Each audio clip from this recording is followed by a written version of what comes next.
Good morning. This is a recording for Sunday, August 10th. The Zen story for today is titled The Cat of Many Moons. Every new moon, the cat vanished. Not suddenly, not with ceremony. One evening, it would still be curled on a warm step, and by morning, nothing but the faint impression of fur on stone. It had always been this way, long before the youngest monk arrived, and perhaps even before the temple had walls. No one could say where the cat went, only that it returned, always, without fail. On the second morning, with the slowness of clouds, it would reappear, stretching its back beside the garden lantern, as if it had merely stepped out for a dream. The monk didn't speak of this much, but they noticed. Each disappearance was marked not by worry, but by a shift in attention, like watching the breath dissolve into stillness at the end of an exhale.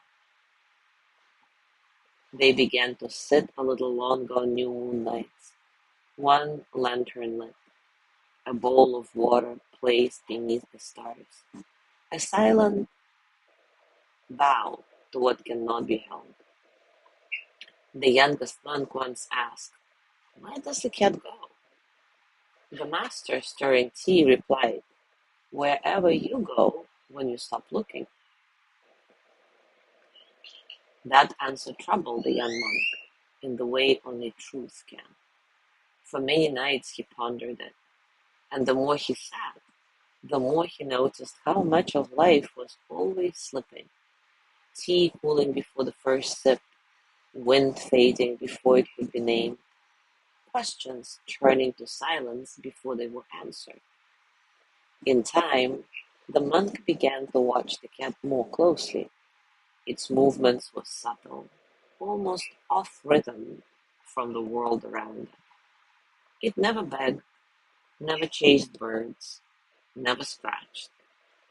And then, on the night of the new moon, the monk followed. He stayed back, quiet as dew. The cat padded through the corridor that led behind the meditation hall. Its tail brushed a scroll hanging from the beam, but it made no sound. It paused at the wall. The wall had been there forever, made of packed clay and smooth stone. It was not a door. It was not even a place of interest, and yet the cat stood before it as if meeting it as an old friend. It blinked once, and then, like water through silk, it stepped forward and was gone. No crack, no shimmer, no trace. The monk froze. His breath caught something between his ribs. The wall was just a wall, solid, unremarkable, warm from the sun that had long since set. He placed his hands upon the wall. Stone, he sat, for hours, maybe more.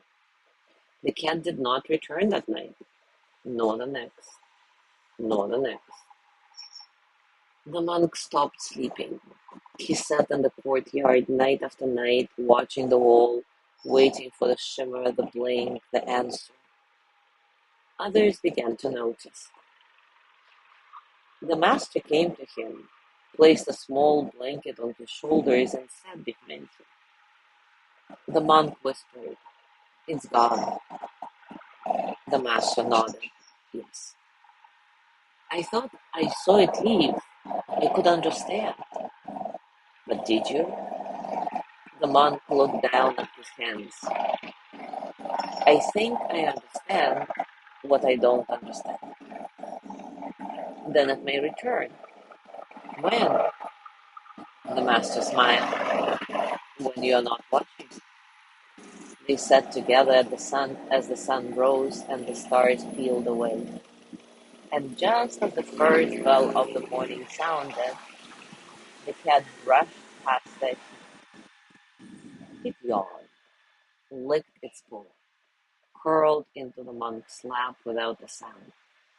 He did not move. He only breathed and let it go. Now take a comfortable position and, as always, take a moment to relax your body, arriving into stillness.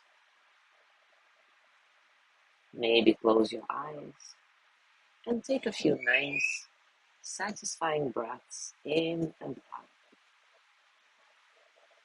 Feel the breath entering your nose, cool and light, and then feel the warmth as you exhale, releasing tension, allowing you to soften. There is no need to change anything. Just observe and notice the space around you and the quiet spaces between sounds. Be here in this moment, just as it is. And when thoughts come, let them pass, like clouds, like ripples, like water.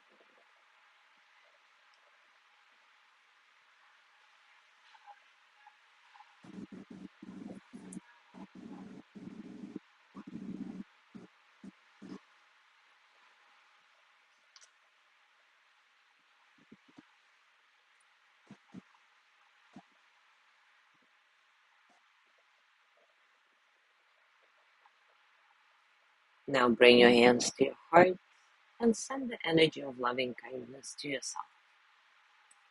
May I be filled with loving kindness. May I be well in body and mind. May I feel cared for, protected, at ease. May I remember that I have enough, I do enough, and I am enough. May I touch deep, natural peace. As you gently let go of the practice, scan your body and notice what's going on for you right now, physically, emotionally, mentally. How are you really? And as we go through your day today, I invite you to continue with this reflection. When something slips away from your life, do you wait, chase, or learn to sit with the space it leaves? As always, enjoy your discoveries. Thank you so much for being here today. Sorry for the helicopters riding around my house. Hopefully, it didn't disturb the sound too much. Anyway, have a beautiful day, and I will see you tomorrow.